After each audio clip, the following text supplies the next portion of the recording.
naranasang sobrang init ng panahon, mayroon umanong malaking epekto sa mental health ayon sa isang mental health coordinator sa Camarines Sur.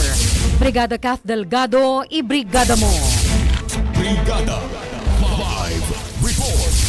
Malaki ang epekto sa mental health ng isang individual sa nararanasang sobrang init ng panahon ngayon. Ito ay ayon kay Magno Reyes, Mental Health Nurse Coordinator sa Naga City Health Office. Anya, isa sa epekto maaaring maranasan ang heat stress o sobrang pagrereklamo na minsan lagi nang mainit ang ulo, dahilan din upang hindi makatrabaho ng maayos o makapag-focus sa pag-aaral ang ilang estudyante. Maliban pa riyan sa pagka-stroke lalo na sa mga matatanda at pagkakasakit pa ng mga bata.